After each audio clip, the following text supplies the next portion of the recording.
जबकि जेल में भी जो व्यक्ति होता है उसकी पत्नी की मृत्यु हो जाती है तो उसको पैरोल पर छोड़ा जाता है, और यहाँ घर के आंगन में बॉडी पड़ा हुआ है पत्नी की और बेटी की, और उस पिता को और उस पति को जेल भेज दिया जाता है। तो संवेदना तो कहीं बची नहीं प्रशासन में।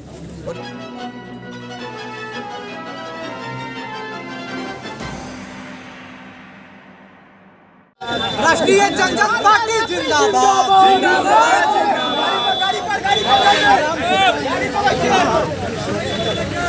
चलो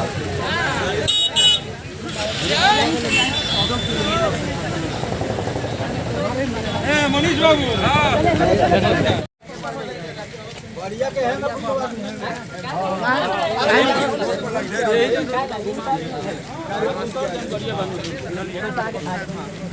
सुनी सुनाई लोग बात कहते हैं, कोई कुछ सुन लेता है कोई कुछ सुन लेता है, लेकिन आप घर के या तो आप है दो ही लोग हैं ना घर में। क्या घटना हुई है जरा सा? कोई भी क्राइम क्रिमिनल जब हो जाता है मान लीजिए क्राइम करने का उसका पेशा हो गया, घर वाला क्या बताएगा कि हाँ कहाँ है नहीं है, उसके चलते इतना टर्चर किया गया, इतना टर्चर किया। एक शब्द में मुखिया जी कहा जाए उस समय यहाँ लीड कर रहे थे यहाँ के डीएसपी साहब, और कोई महिला पदाधिकारी आई थी, कोई नाम नहीं बता पाया है, कोई महिला हम पता किए हैं तो कोई महिला पदाधिकारी आई थी पुलिस विभाग की, वही सबसे ज्यादा बर्बरता से ट्रीट की है।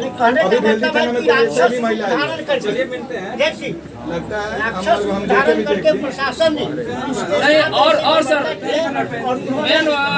मेन इसमें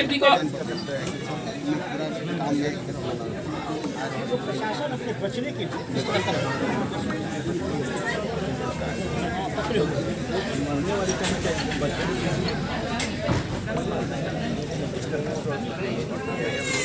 प्रयास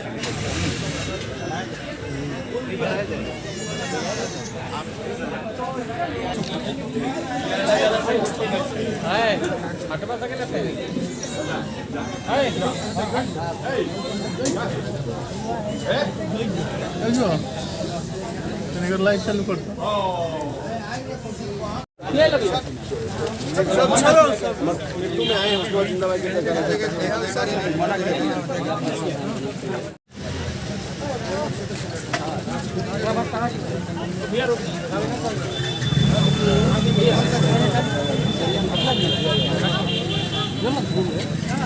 जानकारी के अभाव में हम लोग दूर थे, आप लोग पास पर उसके लोग थे, यहाँ पे जो बहुत सारे लोग थे। जब जानकारी मिली सारे लोग सक्रिय हो गए हैं, दूर कोई नहीं था, सारे परिवार के लोग अभी आज भी साथ हैं, उस दिन भी साथ दिया। लेकिन देखने से और आने के बाद मुझे जो प्रतीत हुआ बस वही प्रतीत होती है, खेत का गधा मार खा झोला वाली स्थिति यहाँ हुई है। सज़ा किसी और को मिलना था, जिसको सज़ा मिली भी है, जेल गया भी है लड़का, और मिल गया उसके माँ पिताजी माँ और बहन को, जो कि घोर निंदनीय है। सीधा सीधा प्रशासन के द्वारा ये साजिश रंजिश रचा हुआ ये घटना है, स्पष्ट है। और इसमें ये भी कहना बड़ा मुश्किल हो पा रहा है कि ये खुदकुशी की है। मुझे तो इस पर भी बहुत बड़ा ये संदेह है। खुदकुशी किया नहीं, कराया गया है, वो प्रताड़ित होता है। उसमें बहुत सारी चीज़ें हैं जो कि वही लोगों के द्वारा मुझे भी सीखने को मिला। कभी कभी बैठने बोलने के क्रम में वो आप लोग देखेंगे वो जो रस्सी है वो बिल्कुल नहीं है। कोई भी खुदकुशी करने वाली लोग पहले रस्सी लाने का प्रयास नहीं होता। जितनी देर वो रस्सी लाने जाएगा माइंड डाइवर्ट होगा, वो खुदकुशी करने के लिए वो प्रेरित ही नहीं हो पाएंगे। कोई अशिक्षित व्यक्ति भी अगर देखेगा तो ये समझ में आ जाएगा कि मामला क्या है। देखिए, हम ये नहीं कहते हैं कि जिस बच्चे ने गलती की उसको सज़ा नहीं मिले, उसको बिल्कुल सज़ा मिले। और इनके बेटे की जगह पर अगर मेरा बेटा भी होता तो हम कहते हैं कि उसको सज़ा मिलनी चाहिए। लेकिन ये किसी कानून की किताब में नहीं लिखा है कि बेटे की गलती उसकी माँ को मिले, उसके बाप को मिले, और भाई की गलती उसकी बहन को सज़ा मिले।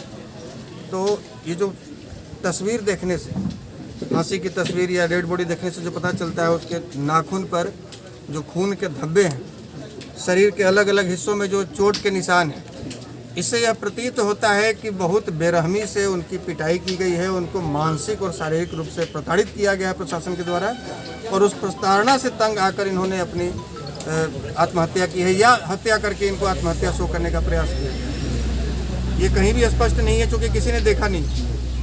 यहाँ तक की स्थिति, घर में कोई परिवार नहीं था, बॉडी उठाने वाला कोई नहीं था, तो प्रशासन अपने हिसाब से पोस्टमार्टम रिपोर्ट भी तैयार कराए हैं लोग, क्योंकि अपना नौकरी बचाने के लिए खुद जेल जाने से बचने के लिए वो तो किसी भी हद तक, जब इस हद तक गिर सकते हैं कि 2 बॉडी घर में पड़ा हुआ है और घर के एकमात्र सदस्य उसको उठाकर जेल भेज देते, जबकि जेल में भी जो व्यक्ति होता है उसकी पत्नी की मृत्यु हो जाती है तो उसको पैरोल पर छोड़ा जाता है, और यहाँ घर के आंगन में बॉडी पड़ा हुआ है पत्नी की और बेटी की, और उस पिता को और उस पति को जेल भेज दिया जाता है। तो संवेदना तो कहीं बची नहीं प्रशासन में, और ये कहीं दूर दूर तक संवेदना दिखी भी नहीं। तो हम ये मांग कर रहे हैं कि इसमें जो भी संलिप्त अधिकारी हैं, जिन्होंने भी इस स्तर तक प्रताड़ित किया है उस परिवार को कि ये आत्महत्या करने पर मजबूर हुए या हत्या करके उनको आत्महत्या शो कराया गया, उन पर निश्चित रूप से कार्रवाई होनी चाहिए। और जो कार्रवाई, जो संविधान, जो नियम कानून एक आम व्यक्ति के लिए लागू होता है, वही नियम कानून और संविधान उनके लिए भी लागू होना चाहिए। और इसको लेकर हम परिजनों से मांग की है कि लिखित आवेदन दें, और हम मानवाधिकार से लेकर डीजीपी से लेकर डीजी लॉ एंड ऑर्डर से लेकर, और जरूरत पड़ेगी तो मुख्यमंत्री जी तक इससे मिलेंगे और उनको ये आईना दिखाएंगे कि ये प्रशासन के लोग, इन्हीं के बदौलत आप बिहार में सुशासन का ढोल पीट रहे हैं। ये आपको सुशासन दिलाएंगे बिहार में, जो खुद ही अन्याय कर रहे हैं, जो खुद ही अपराधी से बड़ा अपराध कर रहे हैं। तो हम इनसे न्याय की उम्मीद नहीं कर सकते।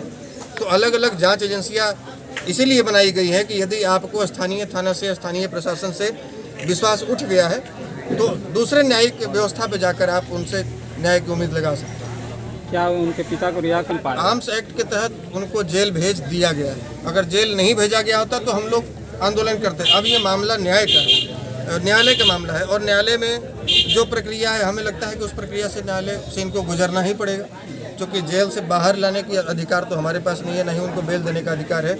और अब यदि प्रोटेस्ट करेंगे तो प्रशासन के पास भी ये पावर नहीं है कि उनको बेल देकर बाहर निकाल लें। ये पावर अब माननीय न्यायाधीश के पास होगा, माननीय न्यायालय के पास होगा। लेकिन हम गुजारिश करेंगे, चाहे आपके चैनल के माध्यम से या किसी भी अखबार, प्रिंट मीडिया के माध्यम से, यदि माननीय न्यायाधीश तक हमारी बात पहुंचती है तो हम एक गुजारिश करेंगे कि आप मानवता के नाते, इंसानियत के नाते, और इन तमाम मामलों पर गहन अध्ययन करने के बाद आप ये सुनिश्चित करें और उनको यथाशीघ्र, कम से कम घर के एक जो परिवार बचे हैं उनको आप रिहा करने का, उनको बेल देने की कृपा करें। क्या नाम पड़ेगा सर और किस पार्टी से? आशुतोष कुमार, राष्ट्रीय जनजन पार्टी अध्यक्ष।